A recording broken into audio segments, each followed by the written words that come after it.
ভাগ্যবানের দল, গত রাতে তুমি লাশ হয়ে যাওনি, কবরে তুমি যাওনি, তোমাকে আল্লাহ আবার একটা নতুন দিন দিয়েছে। তোমাকে আল্লাহ কত ভালোবাসে, আবার তোমাকে সুযোগ দিয়েছে।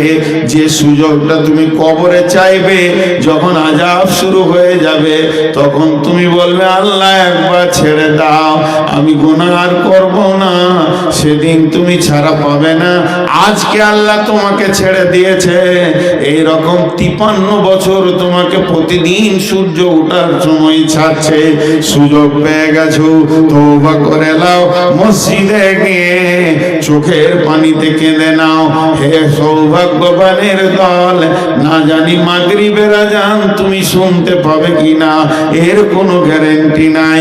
কিন্তু ওই সূর্য যখন আবার পশ্চিমে ডুবে, তখন বিশ্ববাসীকে বলে, বিশ্ববাসী রে, চলে গেলাম, তবে বলে গেলাম তুই একদিনের রাস্তা কবরের দিকে আগিয়ে গেলি। তোর কবর যত দূরে আছে, তোর কাছ থেকে একদিনের রাস্তা কেড়ে নিল। তুই কবরের দিকে আগিয়ে গেলে, তোর কবরে যেতে যদি 20খানা দিন ছিল, আজকে থেকে 19 দিন গুনবি, কালকে 18 দিন গুনবি। হে হতভাগার দল, সারা দিনটা গাফলতি করলে, তবে শুনেলে সামনে তোর রাত এসে গেছে। রাতকে পেয়ে গেছিস মানে তুই সৌভাগ্যবান। তাড়াতাড়ি একটা কাজ কর, এই রাতেই তুই রবের সঙ্গে আলোচনা করলে, রবের কাছে ক্ষমা চেয়েলে, গভীর রাত্রিতে আর গাফলতির ঘুম তুই দিবি না। অতএব কাফেররা প্রথম যে কাজ করে, এরা সময়কে নষ্ট করে। যে ব্যক্তি সময়কে নষ্ট করে, সে মূল্যবান জিনিসকে হারিয়ে দেয়।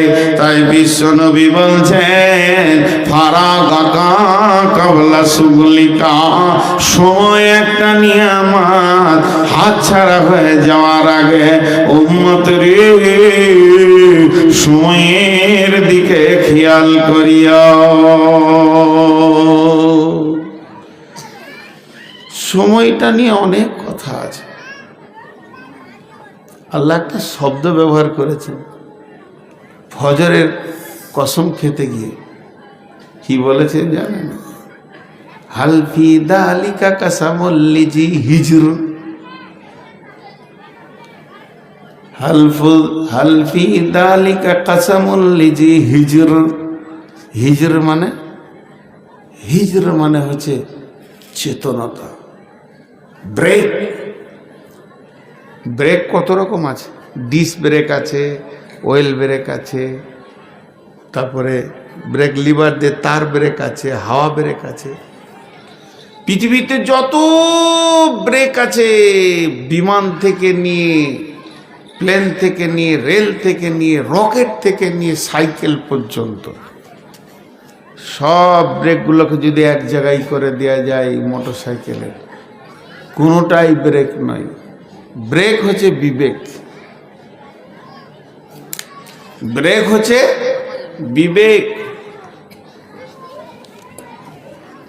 একটা দামি মোটর সাইকেলে চাপানো হয়েছে, আর ওই মোটর সাইকেলটা এত দামি, ও 2 চাকাতেই ডিস্ক ব্রেক আছে, আর দামি ব্রেক আছে, কিন্তু যে চালাইছে ওর বিবেক ঠিক নেই। হয় মদ খেয়েছে, আর না হয় পাগল। ব্রেকে কাজ করবে? জোরে বলেন, ব্রেকে কাজ করবে? আসল ব্রেক হলো বিবেক। ড্রাইভার কখন ব্রেক লিভারকে কাজে লাগায়? যখন ওর বিবেক আগে ব্রেক করে। কথাটা বুঝতে পারলেন? তা আল্লাহ বলছেন, ওয়াল ফাজরি ওয়ালায়ালিন আশরি ওয়াসফি ওয়াল ওয়াতরি ওয়াল লাইলি ইদা ইয়াসরি। আল্লাহ 4খানা কসম খাওয়ার পর বলছেন, হালফি দালিকা কাসামুল লিদি হিজর। আমার এই কসমগুলি কি বিবেকবানের চেতনা এনে দেবে না? তারা কি এখনো ব্রেক করবে না? এখনো কি জুয়াতে ঢুকবে? এখনো কি মদেতে ঢুকবে? এখনো কি তাসেতে ঢুকবে? এখনো রান্ডিখানা যাবে? এখনো বেশ্যাগিরি লুচ্চাগিরি করবে, মেয়েরা বেপর্দা থাকবে, ছেলেরা লুচ্চা হবে, এখনো সুদের দাসে বসবে, এখনো সুদের টাকা গুনবে, এখনো মদের বোতলে হাত দিবে, তবে ব্রেক কখন করবে? এদের কি চেতনতার ব্রেক এখনো হলো না? সময় কি এদের আসছে না? ফজর হয়ে গেল, সারা রাত চলে গেল, এখনো কি ব্রেকের ঢিলাটা থেকে গেল? এরা গ্যারেজে যাবে কখন? বিবেকের ব্রেকটা ঠিক করবে কখন? গাড়ির ব্রেক ঠিক আছে, বাইকের ব্রেক ঠিক আছে, মানুষের ব্রেকটাই ঢিলা আছে। বাইকের ব্রেক ঠিক আছে, ট্রাকের ব্রেক ঠিক আছে, ডাম্পারের ব্রেক ঠিক আছে, বুলোরোর ব্রেক ঠিক আছে, মানুষের ব্রেকটাই ঢিলা হয়ে গেছে।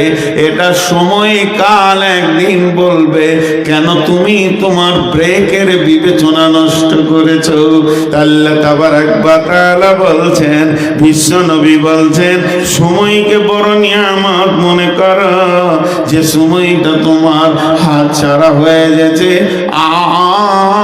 আর দ্বিতীয়বার তুমি ফিরে পাবে না। কয়টা বলা হলো? হ্যাঁ, জওয়ানি নিয়ামত বার্ধক্যের আগে, সুস্থ শরীর নিয়ামত রোগা হওয়ার আগে, সময় নিয়ামত হাত ছাড়া হয়ে যাওয়ার আগে। नंबर 4, गेना का कबला फकारी का, गेना का कबला फकारी का। বিশ্বনবী বলছেন, সম্পদ একটা নিয়ামত, যেদিন তুমি ফকির হয়ে যাবে সেদিন তুমি বুঝবে মালের কি দাম আছে। 4 জন উঠলো, এরা 1 টাকাও দিবে না। বক্তা যখন মালের কথা বলেছে তো নিশ্চয়ই কালেকশন হবে, পাগলরা বসে থাকবে, বুদ্ধিমানরা ঘর যাবে। ঠিক বলেছি না? জি, একটু দেখেন, তফসিরটা শোনেন। বিশ্বনবী বলছেন, তুমি ফকির হবি। পৃথিবীর সমস্ত মানুষ একদিন ফকির হয়।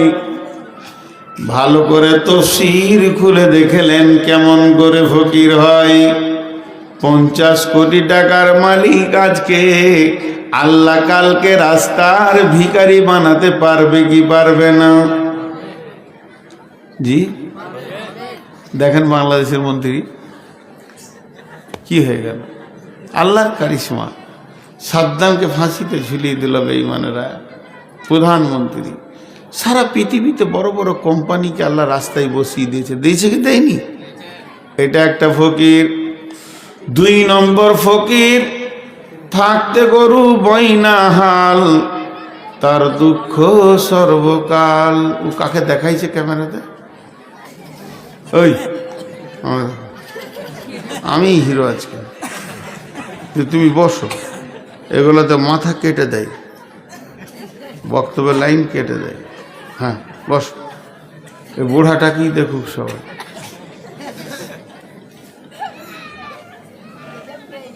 তো এই ফকিরটা কেমন? আল্লাহর নবী বলছেন, গেনা কা কাবলা ফাকারিকা। বিশ্ব নবীর জীব থেকে বের হয়েছে তুমি ফকির হবে, তার মানে ফকির হতেই হবে, বিকল্প কোনো রাস্তা নাই। বহুজন আছে 200-400 কোটি টাকার মালিক, ছেলেরা ব্যবসা বাণিজ্য চালাচ্ছে, আব্বার আর হুঁশ কম, 98 বয়স। বৌমাকে জিজ্ঞাসা করছে, পারবিন গে? কি আব্বা? নাস্তা করলাম, ওটাই মনে নেই। 2খানা রুটি খেয়ে নিয়েছে, নাস্তা। হ্যাঁ জি আব্বা, রুটি খেলে যা। ও দেখছিস গে, ভুলে মনে নেই। এবার বলেন, ওকে দিয়ে ব্যবসা চলবে না কোম্পানি চলবে? ছেলেরা বুঝে নিয়েছে বাপের দ্বারা আর ব্যবসা কোম্পানি চলবে না। এককালে বাপ তিলে তিলে কোম্পানিটাকে জমিয়েছে, এখন আর ওর দ্বারা হবে না। ছেলেরা ব্যবসা বাণিজ্যে নেমে গেল, এখন এখানে জালসা শুরু হয়ে গেছে। এটা কোন জায়গা? লক্ষ্মীপুর, কৃষ্ণপুর। এখন কৃষ্ণপুরে জালসা শুরু হয়ে গেছে। আর জালসায় মৌলানা সবুর সাহেব উঠে বলছেন, মান বানা লিল্লাহি মসজিদান বানাল্লাহু লাহু বাইতান ফিল জান্নাহ। পৃথিবীতে যে মসজিদ বানাবে, আল্লাহ তার জান্নাতে অট্টালিকা বানাবে। বোরার কাছে আর কিছু নাই, একটা লাঠি, একটা লুটা, গেঞ্জি আর লুঙ্গি। গেঞ্জিতে টাকা থাকা নেই, ফকির হয়ে গেছে। মনে মনে ভাবছে, দুটা তো বেটা, ওদেরকে 300-400 কোটি টাকা দিলাম, তা আসুক, বড় বেটার কাছে লিব কিছু। বড় বেটা ঘর ঢুকছে 11:30টায়, গোসল টোসল করে খাবে। জমিরুল নাকি রে? হ্যাঁ ভাই জমিরুল, কিছু বলছিল নাকি? 20,000 টাকা, 20,000 টাকা।